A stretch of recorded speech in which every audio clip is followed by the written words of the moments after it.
बोला रहे।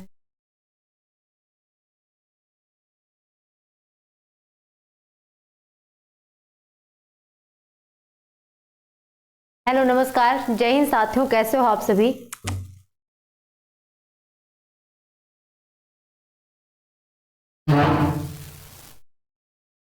I hope आप सब अच्छे होंगे। Very good evening all of you. स्वागत है आप सभी का अपने YouTube channel tricky maths by Amit sir में।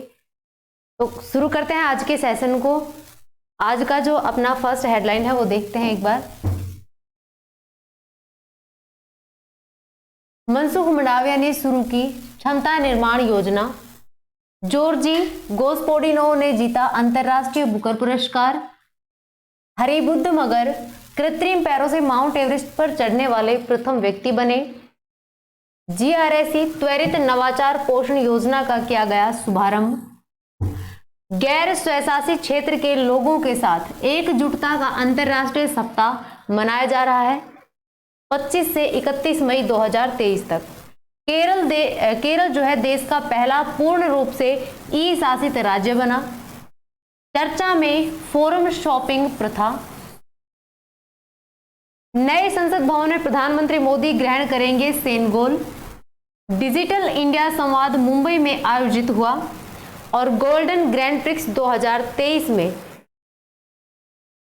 किसने कौन सा पदक जीता। चलो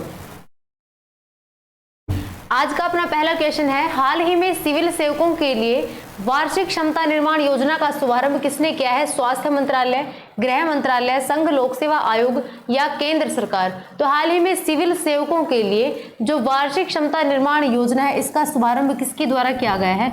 मनसुख मंडाविया के द्वारा।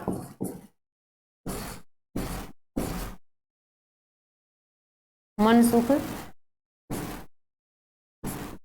मंडाविया जो कौन है वर्तमान में केंद्रीय स्वास्थ्य एवं परिवार कल्याण मंत्रालय से मंत्री है, केंद्रीय मंत्री है ना। तो यहाँ पर अपना राइट आंसर क्या हो जाएगा, स्वास्थ्य मंत्रालय। जो सिविल सेवकों के लिए राष्ट्रीय क्षमता निर्माण योजना है इसका शुभारंभ किया गया ताकि क्या किया जा सके, जो सिविल सेवक हैं इनके लिए एक क्षमता निर्माण आयोग का गठन भी किया जा सके। क्षमता निर्माण आयोग,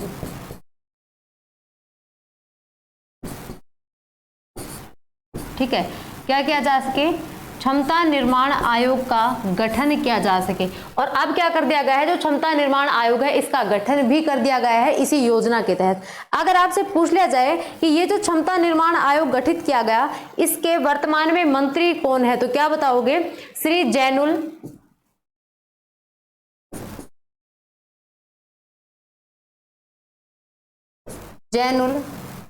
क्या पूरा लिख लो एक बार, श्री आदिल जैनुल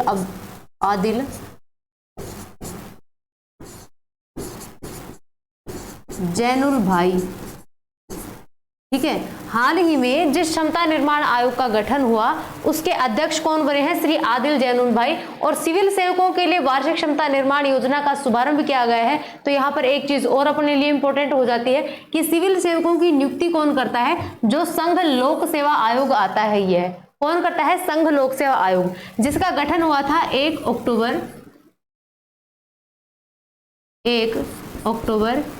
1926 को।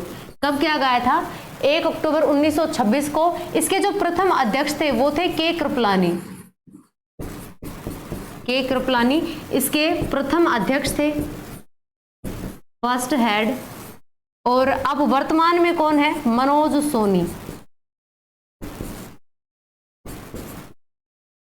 मनोज सोनी इसके वर्तमान में अध्यक्ष हैं, ठीक है। अब आपको इसके बारे में और क्या ध्यान रखना है, तो सिविल सेवकों के राष्ट्र निर्माण में योगदान को सम्मानित करने के लिए जो प्रतिवर्ष दिवस आयोजित किया जाता है, राष्ट्रीय सिविल सेवा दिवस,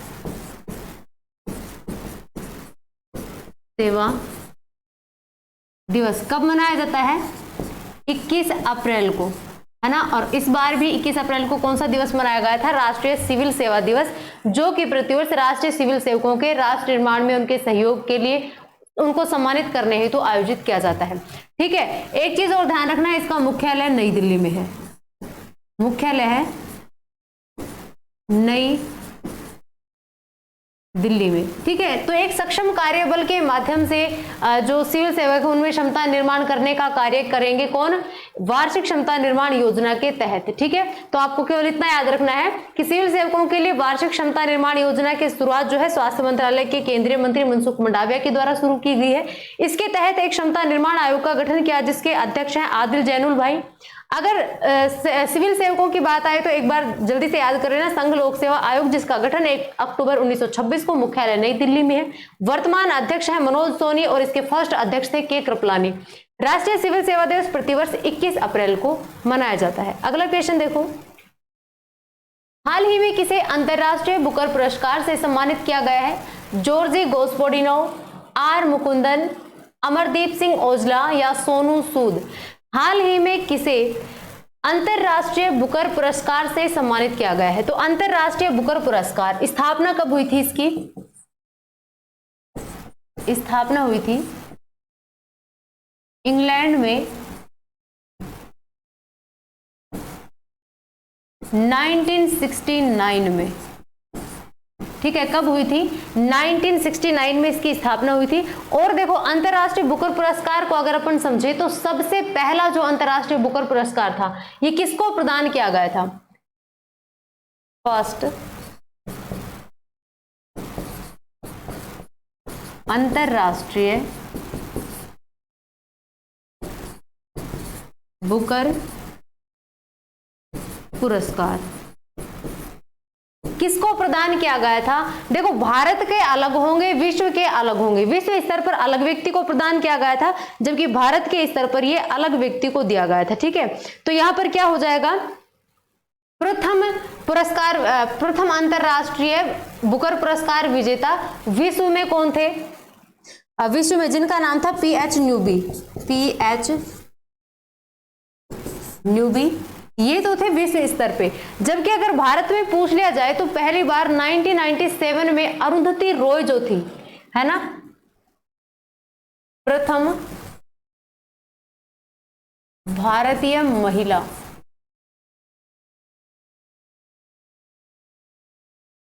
नाइनटीन 1997 में किसको दिया गया था? अरुंधति रॉय को। किसको दिया था? अरुंधति रॉय को। और अगर पूछ लिया जाए कि अभी लास्ट ईयर जो अवार्ड मिला था अंतरराष्ट्रीय बुकर पुरस्कार वो किसको मिला था? गीतांजलि श्री को दिया गया था, है ना। 2022 में गीतांजलि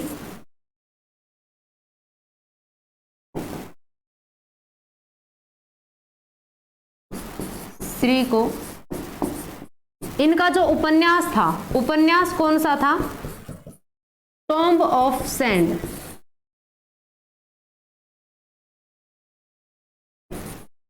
यानी मिट्टी का मकबरा या मिट्टी रेत का मकबरा।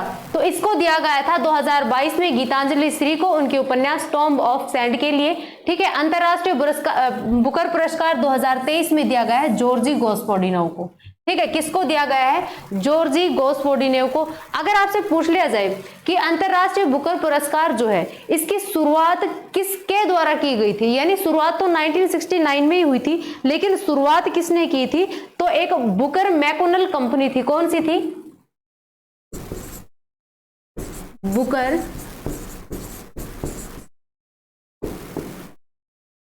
मैकोनल कंपनी ने। किसने की थी शुरुआत? बुकर मैकोनल कंपनी के द्वारा की गई थी। ठीक है, तो याद रखना। अगर आपसे यहां से एक चीज और पूछ ली जाए कि अभी ये जो 2023 का पुरस्कार दिया गया है इसके लिए अपना एक तमिल उपन्यास था पियरे, इसको नामित किया गया था, जो किसका है? पेरुमल मुरुगन का। किसका नाम था? पेरुमल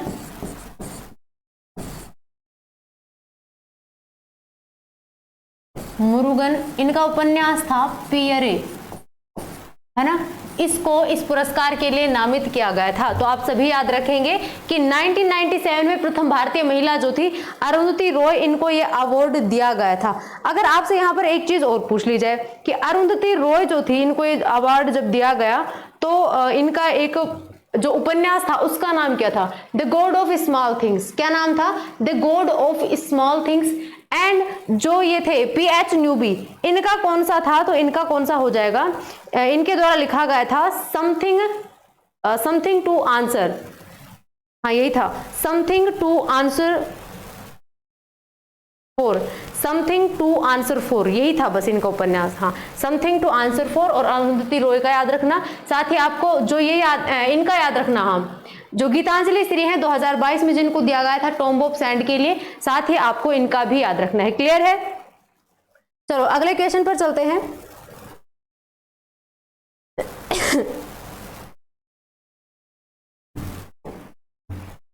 हाल ही में प्रौद्योगिकी नहीं आएगा, प्रोथेटिक आएगा, यानी कृत्रिम पैरों से। प्रोथेटिक या कृत्रिम पैरों से।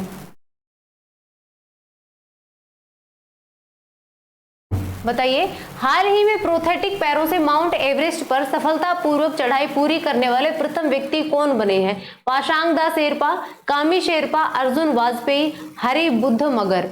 देखो याद रखना कि कृत्रिम या प्रोथेटिक पैरों से माउंट एवरेस्ट पर सफलतापूर्वक चढ़ाई पूरी करने वाले प्रथम व्यक्ति कौन बने हैं? तो राइट आंसर हो जाएगा हरि बुद्ध मगर, जो कहां से है? नेपाल।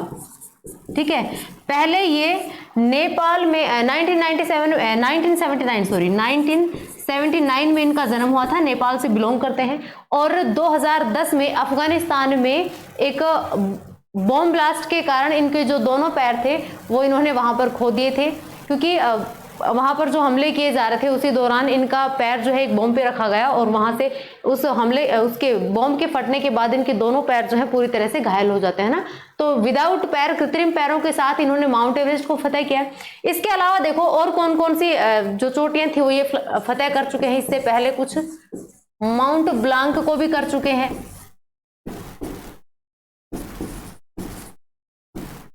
किलिमंजारो जो है इसको भी,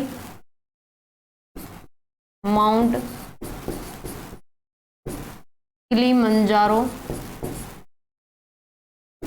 ठीक है, दोनों को इससे पहले फतेह कर चुके हैं। अगर आपसे पूछ लिया जाए कि पासांग दा शेरपा और कामी शेरपा के बारे में पूछा जाए तो पासांग दा शेरपा जो है ये अभी 26 बार माउंट एवरेस्ट पे गए थे, है ना। और कामी शेरपा कितनी बार? ये 26 बार माउंट एवरेस्ट पर जाने वाली, माउंट एवरेस्ट को फतेह करने वाली प्रथम है। ठीक है, जबकि जो पासांग दा शेरपा है ये दूसरे व्यक्ति हैं। तो कामी शेरपा जो है इन्होंने अब क्या कर दिया है, 27 बार माउंट एवरेस्ट पर जाने वाले प्रथम भी कौन हो गए? कामी शेरपा। ठीक है, तो याद रखना। अगर भारत के संदर्भ में बात करें तो एक महिला आती है, प्रथम महिला Bachendri Pal.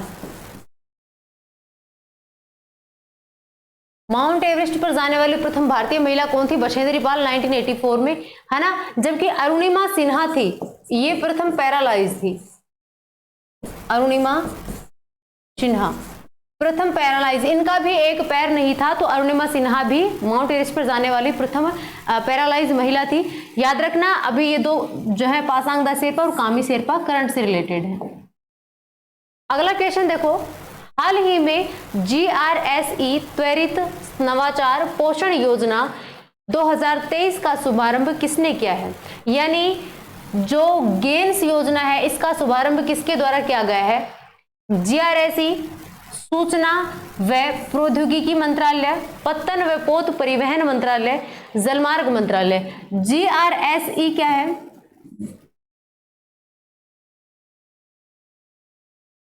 Garden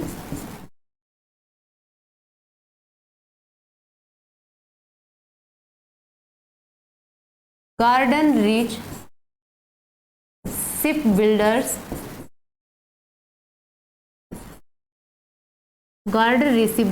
and engineers. क्या फुल फॉर्म होती है? तो GRSE की फुल फॉर्म है यहाँ पर garden reach ship Builders and engineers के द्वारा हाल ही में जो GRSE त्वरित नवाचार पोषण योजना है 2023 की, इसका शुभारंभ किया गया। कहां पर किया गया है? कोलकाता में। ठीक है, कहां हुआ है? कोलकाता में। अब यहां पर देखो, जीआरएसी एक तो शिप बिल्डर कंपनी का नाम है, जो ये जो अपनी जहाज होती है उनको, जहाज रानी जो होती है उनका निर्माण का कार्य कौन करती है, विभिन्न जहाजों को नौसेना को सौंपने का कार्य करती है कौन, garden reach ship Builders and engineers, जो कोलकाता में है। दूसरा, ये जो योजना है जीआरएसी त्वरित नवाचार पोषण योजना, जीआरएसी का अर्थ इस योजना के संदर्भ में क्या है, ग्रीन रिन्यूएबल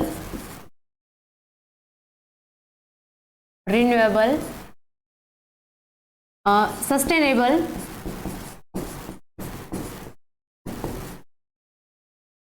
एनर्जी।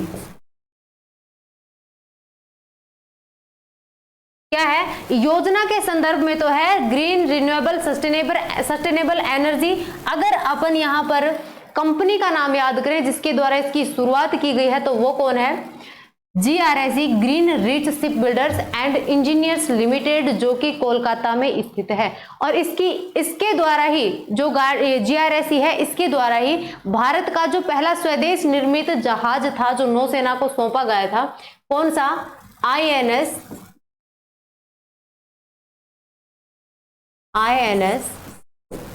अजय, ठीक है, जिसको नौसेना को 1961 में कमीशन किया गया था। तो इसका राइट आंसर क्या हो जाएगा, जीआरएसी त्वरित यानी ग्रीन रिन्यूएबल सस्टेनेबल एनर्जी त्वरित नवाचार पोषण योजना, जो कि garden rich Ship Builders and engineers के द्वारा शुरू की गई है। ठीक है, और इसी कंपनी के द्वारा ही देश को पहला स्वदेश निर्मित जहाज नौसेना को कमीशन किया गया था 1961 में, जिसका नाम है अजय। ठीक है, याद रखना। अगला क्वेश्चन देखो, हाल ही में संयुक्त राष्ट्र गैर स्वशासी क्षेत्र के लोगों को एकजुटता का अंतर्राष्ट्रीय सप्ताह मना रहा है। 25 से 27 मई तक, 24 मई से 29 मई तक, 25 मई से 31 मई तक, या फिर 25 मई से 5 जून तक। देखो, हाल ही में जो संयुक्त राष्ट्र गैर स्वशासी क्षेत्र के लोगों को एकजुटता का अंतर्राष्ट्रीय सप्ताह जो मनाया जा रहा है, सबसे पहली बात तो किसके द्वारा मनाया जा रहा है, तो संयुक्त राष्ट्र के द्वारा। ठीक है, अगर पूछ लिया जाए कि जो गैर स्वशासी क्षेत्र के लोग हैं इनके लिए कैसे, तो संयुक्त राष्ट्र के द्वारा अभी कुछ समय पहले कुछ ऐसे क्षेत्रों को चिन्हित किया गया जिसमें ये गैर स्वशासी लोग जो है ये रहते हैं, तो इन क्षेत्रों को चिन्हित करके और अपनी सूची में शामिल किया गया। इनके लिए ही प्रतिवर्ष जो संयुक्त राष्ट्र है इसके द्वारा एकजुटता का अंतर्राष्ट्रीय दिवस सप्ताह मनाया जाता है, जो 25 मई से और 31 मई तक आयोजित किया जा रहा है। कब से कब तक, 25 मई से और 31 मई 2023 तक आयोजन किया जाएगा। अगर अपन संयुक्त राष्ट्र की बात करें तो सबसे पहले देखो यूएन है ना, सबसे पहले अपन समझेंगे संयुक्त राष्ट्र जो है इसकी एक इकाई आती है संयुक्त राष्ट्र महासभा। कौन है, संयुक्त राष्ट्र महासभा। तो संयुक्त राष्ट्र महासभा के द्वारा ही सन 2000 में इसके लिए क्या की गई थी, घोषणा की गई थी, औपचारिक रूप से एक प्रस्ताव रखा गया कि क्या किया जाए, प्रति वर्ष ऐसे सप्ताह का, अंतर्राष्ट्रीय सप्ताह का आयोजन किया जाना चाहिए। जो गैर स्वशासी क्षेत्र के लोग हैं उनके लिए एकजुटता के अंतर्राष्ट्रीय सप्ताह का आयोजन होना चाहिए। तो किसने रखा था, सन 2002 में, किसके द्वारा, संयुक्त राष्ट्र महासभा के द्वारा। अब अपन यूएन की बात करेंगे जिसकी स्थापना हुई थी 1945 में, 24 अक्टूबर 1945 को। ठीक है, इसका हेडक्वार्टर कहां पर है,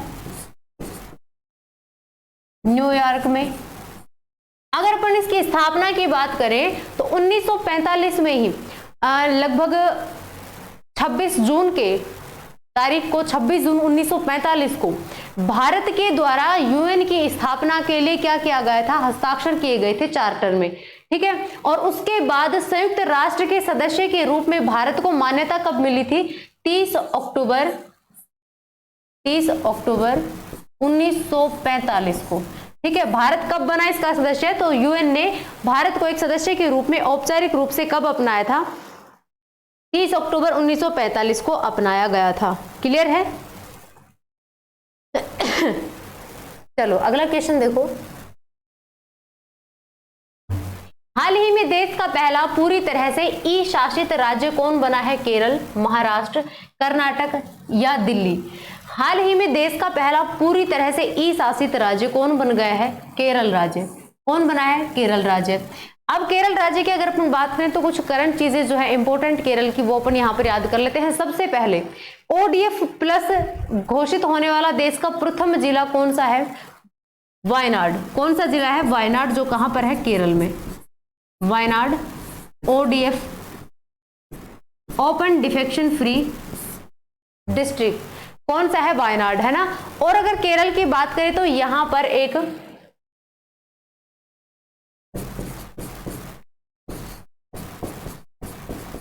पटाया योजना है, ये जो यहाँ की राज्य सरकार है उसके द्वारा क्या की गई है? शुरू की गई है। क्यों की गई है? तो भूमि की नाप से संबंधित मुद्दे जो है उनको सोल्व करने के लिए किस योजना का शुभारंभ किया गया है? पटाया योजना का शुभारंभ हुआ है। केरल राज्य की अगर बात करें तो यहीं पर इसके तटीय क्षेत्र में आसपास के 10 द्वीपों को जोड़ने के लिए प्रधानमंत्री मोदी जी के द्वारा पहले चरण की जो जल मेट्रो थी उसका क्या किया गया था? उद्घाटन, शुभारंभ किया गया था। कहां पर? केरल राज्य में, ठीक है। और किस क्षेत्र में? तो केरल जो है यहीं पर सीएम कौन है? केरल सीएम है पिनरई विजयन।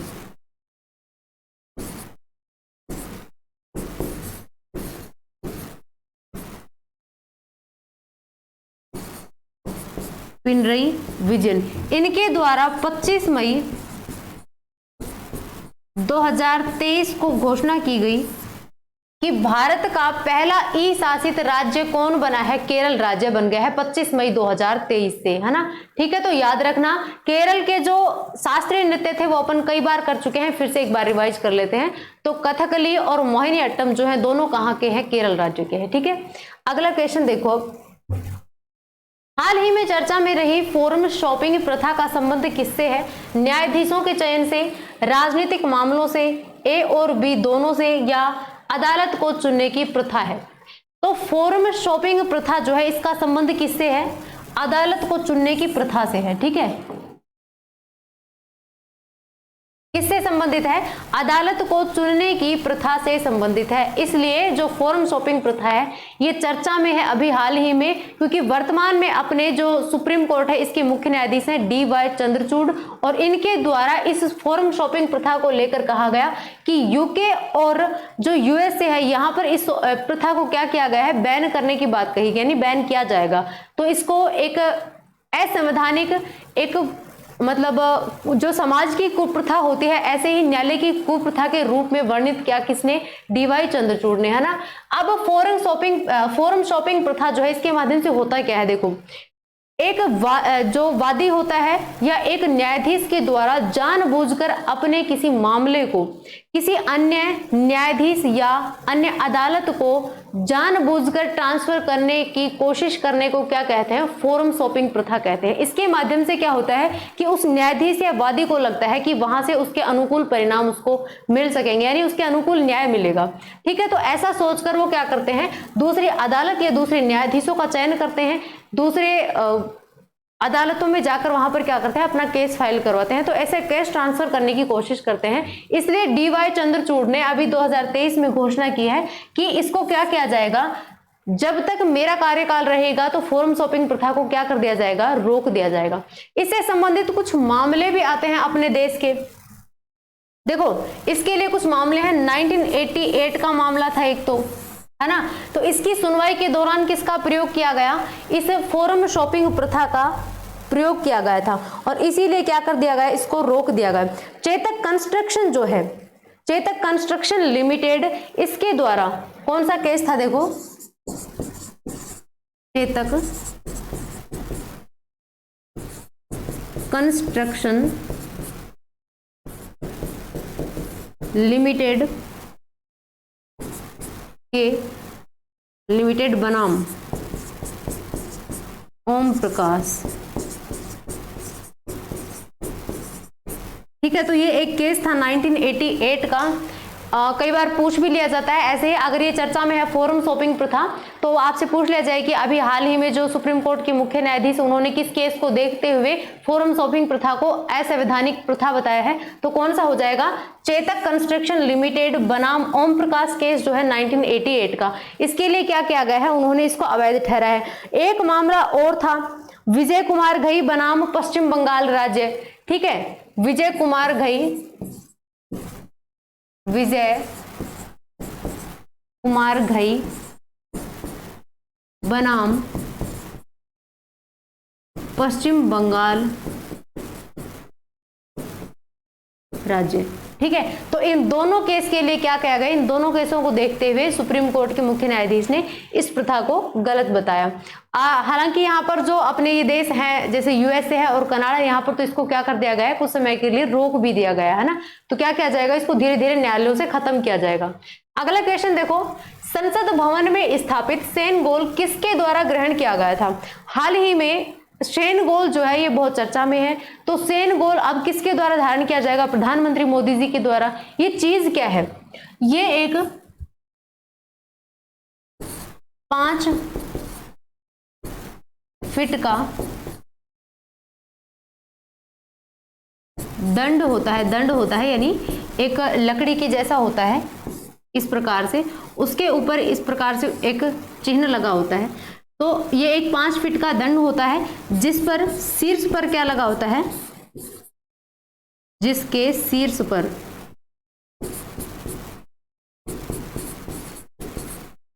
पर नंदी बैल होता है। ठीक है, जिसे किसका प्रतीक माना जाता है, न्याय का प्रतीक।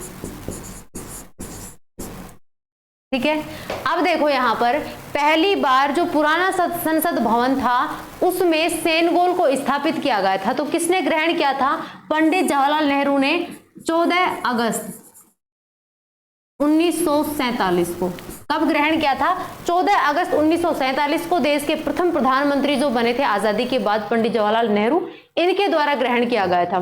तो इसका मतलब उस टाइम क्या था कि अंग्रेजों से सत्ता हस्तांतरण के रूप में सेन गोल को ग्रहण किया गया और इसको स्थापित कहां पर किया जाता है, जो हमारे लोकसभा स्पीकर होते हैं उनके आसन के साइड में, उनकी जो चेयर होती है उसके साइड में क्या किया जाता है, सेन गोल को स्थापित किया जाता है, जिसके माध्यम से कि मतलब ये संदेश दिया जाता है इसके माध्यम से कि जो स्पीकर है वो पूरे लोकसभा सदस्य जो होते हैं उनके समकक्ष एक न्याय करने वाले व्यक्ति के रूप में क्या करे, पेश आए, किसी पक्ष विशेष को क्या ना करे, प्रमोट ना करे लोकसभा में। तो इसलिए पंडित जवाहरलाल नेहरू ने 14 अगस्त 1947 को क्या किया था, इसको ग्रहण किया था। अब जब 28 मई 2023 को नए संसद भवन का उद्घाटन किया जाएगा तो वहां पर जो लोकसभा स्पीकर की सीट होगी उसके पास में किसको स्थापित किया जाएगा, सेन गोल को स्थापित किया जाएगा। ठीक है, तो ये था सेन गोल, याद रखना। अगर आपसे पूछ लिया जाए कि जो पुराना संसद भवन जो था, पुराना संसद भवन, उसमें किसने स्थापित किया था, तो पंडित जवाहरलाल नेहरू के द्वारा इसे स्थापित किया गया था। नेक्स्ट क्वेश्चन देखो, हाल ही में डिजिटल इंडिया संवाद कहां आयोजित किया गया है, मुंबई, बेंगलोर, नई दिल्ली, कोलकाता। हाल ही में डिजिटल इंडिया संवाद जो है इसका आयोजन डिजिटल इंडिया अधिनियम के सिद्धांतों के आधार पर, डिजिटल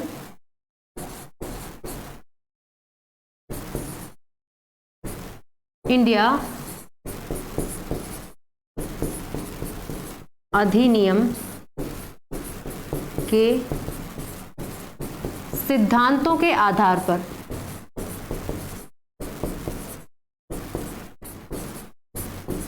ठीक है, कैसे शुरुआत की गई, तो डिजिटल इंडिया संवाद की जो शुरुआत है ये डिजिटल इंडिया अधिनियम के सिद्धांतों के आधार पर। अगर पूछ लिया जाए आपसे शुरुआत किसने की है, तो किसने की है, राजीव चंद्रशेखर ने, जो वर्तमान में कौन है, अपने इलेक्ट्रॉनिक्स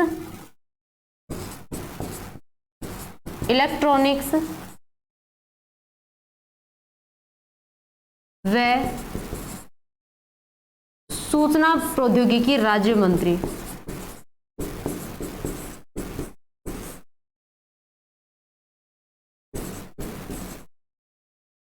राज्य मंत्री कौन है, राजीव चंद्रशेखर।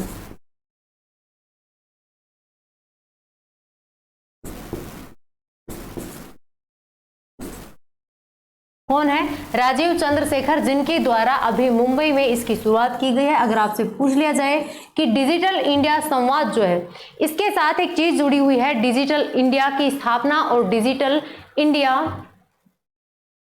डिजिटल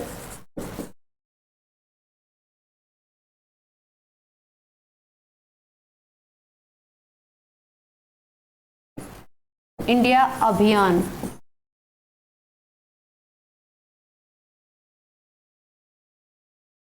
जो किसके द्वारा शुरू किया गया था?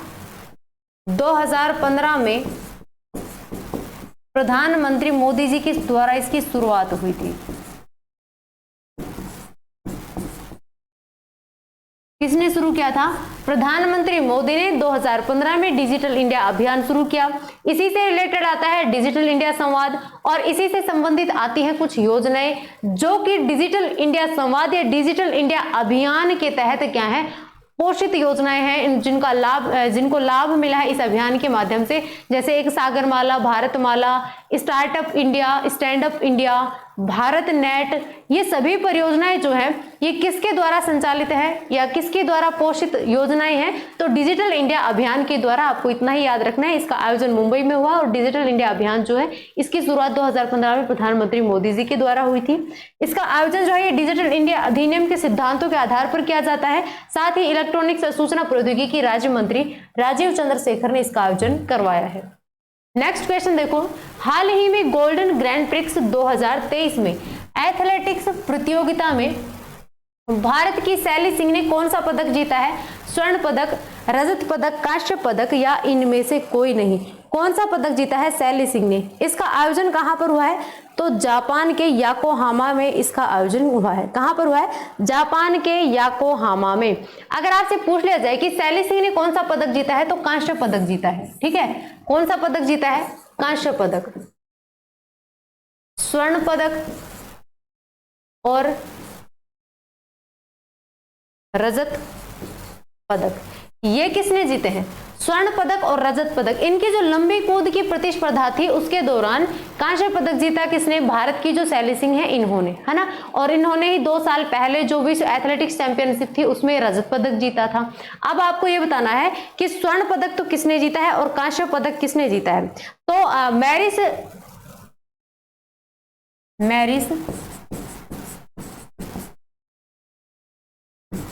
लुजोलो, ठीक है, मैरिस लुजोलो जो है, जो कहां से है? जर्मनी से। इन्होंने कौन सा पदक जीता है? यहां पर एथलेटिक्स मीट में इन्होंने स्वर्ण पदक जीता है। ठीक है, 6.79 लंबी कूद, लंबी कूद प्रतिस्पर्धा से ही हैं तीनों जो कैंडिडेट हैं ये। और जो ऑस्ट्रेलिया की ब्रुक बुस्कुहल है, कहां से हैं? ऑस्ट्रेलिया से। ये जर्मनी से है, ऑस्ट्रेलिया से। ब्रुक बुस्कुहल, ठीक है, इन्होंने कौन सा जीता है? रजत पदक जीता है। तो तीनों पदक यहां पर याद रखना।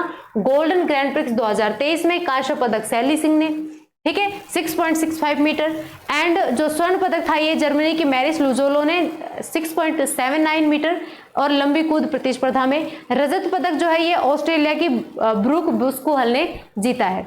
अगला क्वेश्चन देखो, कुम्मी किस राज्य का लोक नृत्य है? राजस्थान, तमिलनाडु, मणिपुर या मध्य प्रदेश? कुम्मी किस राज्य का लोक नृत्य है? तो 2 राज्य आएंगे वैसे तो इसमें, लेकिन अगर आपसे पूछ लिया जाए तो प्रॉपरली कहां का आएगा? तमिलनाडु का।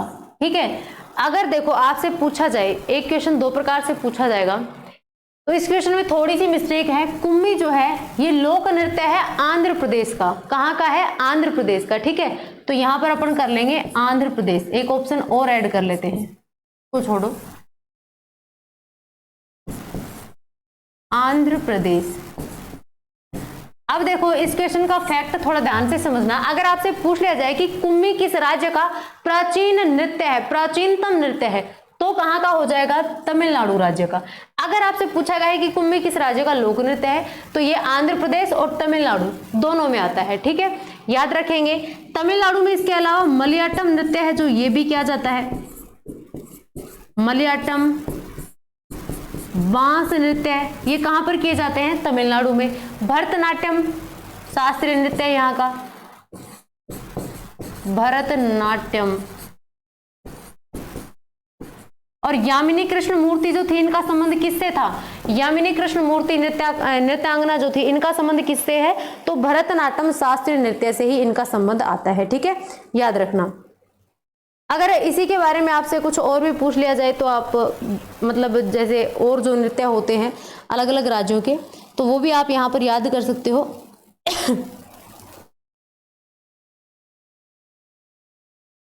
चलो नेक्स्ट क्वेश्चन देखो। एक चीज और की थी अपन ने अभी करंट अफेयर से रिलेटेड, थांग ता, है ना, थांग ता, ये कहाँ की मार्शल आर्ट थी? तो तमिलनाडु की ही थी। अब इस क्वेश्चन का राइट आंसर क्या हो जाएगा? आंध्र प्रदेश और तमिलनाडु दोनों इसके दोनों राज्यों का ये लोक नृत्य है। तो अगर आंध्र प्रदेश या तमिलनाडु में से एक दिया हो तो आप तमिलनाडु या आंध्र प्रदेश में से जोन सा भी दिया हो उसको चुनेंगे। अगर आपको दोनों तो साथ नहीं दिए जाएंगे क्योंकि ये तमिलनाडु का प्राचीनतम नृत्य है तो लोक नृत्य भी, आंध्र प्रदेश का ये लोक नृत्य भी है, याद रखना। दोनों में से एक ही मिलेगा, दोनों यहाँ पर नहीं दिए जाएंगे एक साथ। तो थांगता, भरतनाट्यम, मलयाटम और बांस, ये सारे नृत्य कहाँ के हैं? तमिलनाडु के। अगला क्वेश्चन देखो, 1990 में अंतरराज्यीय परिषद का प्रतिष्ठापन किस आयोग की संस्तुति पर किया गया था? पुंछी आयोग, सरकारिया आयोग, राजमन्नार आयोग या राजमन्नार समिति या मुंगेरी लाल आयोग?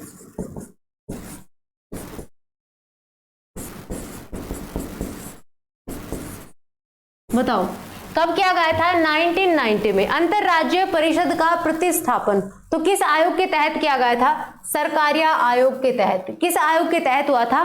सरकारिया आयोग के तहत किया गया था। क्लियर है? चलो अगला क्वेश्चन देखो, मौर्य साम्राज्य में समाहर्ता का अर्थ क्या है? प्रथा नहीं, राजस्व विभाग के प्रमुख, सर्वोच्च न्यायालय के मुख्य न्यायाधीश, धर्म के प्रसार की निगरानी के लिए या सेना प्रमुख के लिए? देखो अगर मौर्य साम्राज्य की बात है तो आपको कंफ्यूज करने के लिए क्या मिलेगा? धर्म के प्रसार की निगरानी के लिए, क्योंकि यहाँ पर जो सम्राट अशोक थे उन्होंने बौद्ध धर्म को अपनाया था, तो यहाँ पर ऐसी चीजें मिल सकती हैं। लेकिन इनका संबंध किससे था? सर्वोच्च न्यायालय के मुख्य न्यायाधीश से भी नहीं था, ना धर्म के प्रसार की निगरानी से था, ना सेना प्रमुख से। इनका काम था राजस्व विभाग। ठीक है, राजस्व विभाग के प्रमुख कौन होते थे? तो ये हुआ करता था समाहर्ता। और अगर दिन में पूछ लिया जाए कि दिन की जो प्रशासनिक सेवा होती थी उसको कौन संभालते थे? तो अमात्य। अमात्य दिन के समय प्रशासनिक सेवा कौन प्रदान करते थे? अमात्य देखते थे। नेक्स्ट क्वेश्चन देखो, जैन धर्म के पहले तीर्थंकर कौन थे? एरिस्टोनेमी, पार्श्वनाथ, अजितनाथ या ऋषभदेव? जो जैन धर्म के पहले तीर्थंकर थे ऋषभदेव जी। कौन थे? ऋषभदेव जी थे, है ना। और इनके लिए समर्पित मंदिर कहां पर है? राजस्थान के सिरोही जिले में हमें देखने को मिलते हैं। चलो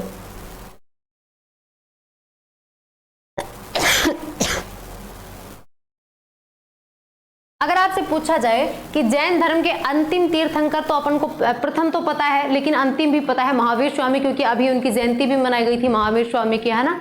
तो याद रखना कि पहले ऋषभदेव जी, अंतिम महावीर जी।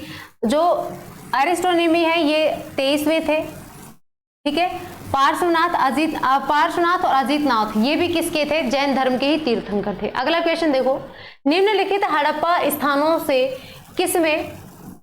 स्थानों में से किसमें कब्र में 2 लोगों के शव पाए गए थे, है ना। यानी एक कब्र में और 2 व्यक्तियों की समाधि एक साथ मिली थी। तो किस में मिली थी? मोहनजोदारो, हड़प्पा, चन्हुदड़ो या लोथल? जो गुजरात के अंदर एक बंदरगाह स्थान है लोथल, यहाँ पर क्या मिला था? तो हड़प्पा सभ्यता का ही स्थल है लोथल और गुजरात में स्थित है। तो यहाँ पर एक कब्र में 2 व्यक्तियों की क्या मिली थी? शव मिले थे। नेक्स्ट क्वेश्चन देखो, कलिंग के राजा खारवेल का संबंध निम्नलिखित में से किस वंश से था? महामेघवान, हर्यक वंश, भोजक वंश या सातवाहन वंश? जो कलिंग के राजा खारवेल थे इनका संबंध किससे हुआ करता था? महामेघवान से। और महामेघवान वंश जो था ये कब आया था? मौर्य साम्राज्य, मौर्य वंश जो था इसके अंत, इसके विखंडन के बाद कौन सा आया था? तो ये आया था महामेघवान, है ना, जो कि यहाँ पर कलिंग में पूर्व शासित एक वंश था, पहले शासन करता था महामेघवाल। उसके बाद जब मौर्य साम्राज्य की स्थापना हो जाती है तो क्या हो जाता है, इस पर एक तरीके से बैन सा लग जाता है, ये शासन नहीं करते थे, मौर्य साम्राज्य का शासन था। और जैसे ही मौर्य साम्राज्य का अंत हुआ तो कौन आ गए? महामेघवाल आए। नेक्स्ट क्वेश्चन देखो, निम्नलिखित में से वैशाली किस महाजनपद की राजधानी थी? वज्जी, कौशल, काशी या मगध? जो वैशाली थी ये किसकी राजधानी हुआ करती थी? वज्जी साम्राज्य की राजधानी होती थी। अब आपके पास ऑप्शन है कौशल, काशी और मगध, तो इसकी राजधानी क्या हुआ करती थी? जल्दी से बताएं।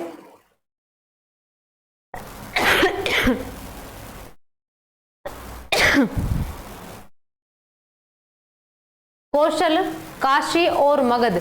मगध की तो सभी को पता है पाटलिपुत्र हुआ करती थी, है ना। कौशल और काशी की क्या थी? तो श्रावस्ती और वाराणसी थी, ठीक है। मगध की क्या थी? पाटलिपुत्र, और काशी की और कौशल की, ठीक है, याद रखना सारी। अगला क्वेश्चन देखो, बौद्ध धर्म में त्रिरत्न का क्या अर्थ है? त्रिपिटक, बुद्ध, धम्म और संघ, सत्य, अहिंसा और करुणा, शील, समाधि और संघ। जो बौद्ध धर्म था इसमें त्रिरत्न हुआ करते थे, तो बुद्ध, धम्म और संघ ये किसके थे? तीनों त्रिरत्न हुआ करते थे बौद्ध धर्म के, जिनको महात्मा बुद्ध के द्वारा, जो सिद्धार्थ थे उनके द्वारा क्या किया गया था? स्थापित किया गया था, ठीक है। तो संघ का अर्थ यहाँ पर क्या हुआ करता था? जो शिक्षा का समर्थन करते थे उसे क्या कहते थे? संघ में शामिल किया जाता था। नेक्स्ट क्वेश्चन देखो, एलिफेंटा की गुफाएं किस देवता को समर्पित हैं, जो कहां पर है? महाराष्ट्र राज्य में। तो एलिफेंटा की गुफाएं जो है ये भगवान शिव, तीर्थंकर महावीर से, विष्णु या फिर बुद्ध भगवान से। तो इनका संबंध किससे था? शिव भगवान से संबंध था एलिफेंटा की गुफाओं का। अगला क्वेश्चन देखो, प्रसिद्ध वार्षिक मेला गंगा सागर मेला भारत के किस राज्य में आयोजित किया जाता है? बिहार, झारखंड, उत्तर प्रदेश या पश्चिम बंगाल? भारत का एक बहुत प्रसिद्ध मेला है, जैसे ओडिशा की जगन्नाथ रथ यात्रा होती है, पुरी की जगन्नाथ रथ यात्रा, ऐसे ही जो पश्चिम बंगाल का गंगा सागर मेला है ये भारत का सबसे प्रसिद्ध मेला है, ठीक है। पश्चिम बंगाल में कौन सा मनाया जाता है? गंगा सागर मेला। दुर्गा पूजा भी कहाँ की फेमस है? तो पश्चिम बंगाल की ही है। तो सेशन अपना कंप्लीट हो चुका है। अगर सेशन अच्छा लगा है तो एक बार लाइक और शेयर जरूर कर देना। मिलते हैं अगले सेशन में, जब तक के लिए bye, take care, good night all, thank you all to join us.